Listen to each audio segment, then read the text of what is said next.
지난 3월과 4월에 잇따라 발견된 소형 무인기 석대는 모두 북한에서 출발한 것으로 확인됐습니다. 국방부는 그동안 과학적 조사를 실시한 결과 이런 결론을 얻었다고 밝혔습니다. 예, 국방부 취재기자 연결합니다. 김문경 기자. 네, 국방부입니다. 예, 자 이번에 나온 근거는 결정적인 증거, 이 스모킹건으로 봐도 되는 겁니까? 예, 그렇습니다. 무인기 내에 저장된 GPS 좌표를 분석한 결과 모두 북한체로 확인됐다. 이게 공동조사팀의 결론입니다. 그렇다면 각 무인기의 발진 장소가 궁금했던 대목이었는데요. 먼저 백령도 무인기의 이동 경로부터 전해드리겠습니다. 백령도 무인기는 황해남도 해주 부근 초암동에서 출발해서 소청도와 대청도를 거쳐 백령도에 상륙한 뒤 추락했습니다. 이 무인기는 백령도를 거쳐 다시 해주로 복귀하도록 좌표가 설정돼 있었지만 연료 부족으로 백령도에 추락했다는 게 공동조사팀의 결론입니다. 또 파주에 추락한 무인기는 개성 부근에서 출발한 뒤 파주시청과 고양시청을 지나 서울시청 상공에서 유턴한 뒤 다시 북상하는 경로가 GPS에 설정돼 있었습니다.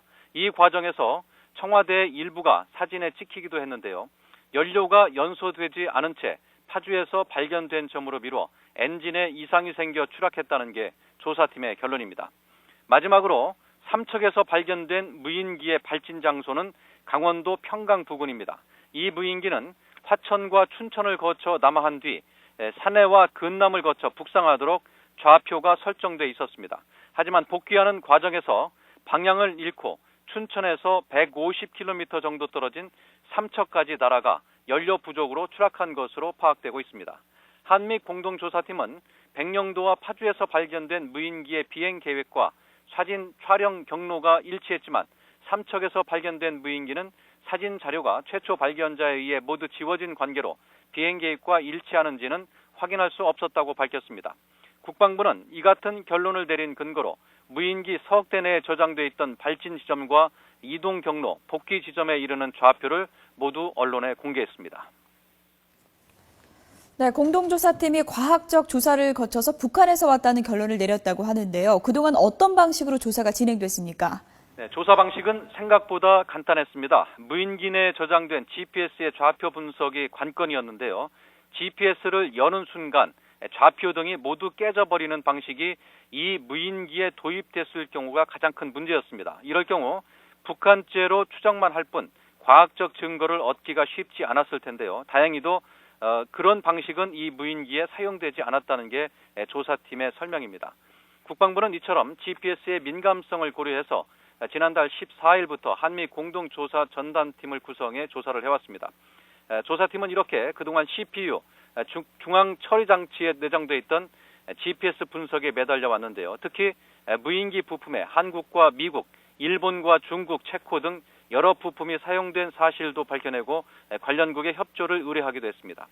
소형 비행체 제작 기술과 컴퓨터 소프트웨어 분야의 경험이 풍부한 미국 전문가들이 공동조사팀에 합류를 했는데 한 달도 채 안 돼서 GPS에 저장된 무인기 내 좌표를 끄집어내는 데 성공했습니다.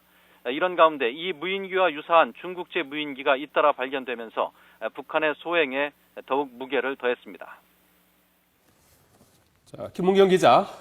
예. 이제 스모킹건 결정적인 증거에 따라서 북한의 소행이 이미 명백해졌는데요. 앞으로 후속 조치는 어떻게 되는 겁니까? 네, 국방부는 북한이 무인기를 날려보낸 행위는 명백한 군사 도발이다 이렇게 밝혔습니다. 정전 협정과 남북 불가침 합의를 위반했다고 강조했는데요. 지난 92년 9월에 작성된 남북 불가침 부속 합의서를 보면 남과 북은 어떠한 수단과 방법으로도 상대방 관할 지역에 정규 무력이나 비정규 무력을 침입시키지 않는다고 명시되어 있습니다. 또 휴전 때 마련된 정전 협정에는 상대방의 모든 상공을 존중한다고 돼 있습니다. 국방부는 이 같은 규정을 근거로 유엔 군사정전위원회를 통해 북한에 대해 경고 조치에 나설 예정입니다. 하지만 이미 전면적인 대북 제재 조치가 실행되고 있는 만큼 무인기 도발에 따른 또 다른 제재 조치가 더 이루어질지는 좀 더 지켜봐야 할 것 같습니다. 국방부는 이와 함께 북한의 소형 무인기가 새로운 군사 위협으로 확인된 만큼 대응 전력을 보강하겠다고 밝혔습니다. 특히 중요 지역, 즉 수도권과 가까운 지역에 대해서는 탐지와 타격이 가능한 긴급 전력을 최우선적으로 구축할 방침이라고 강조했습니다.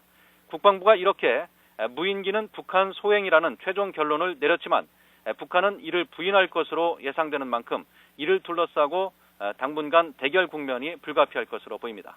지금까지 국방부에서 YTN 김문경입니다.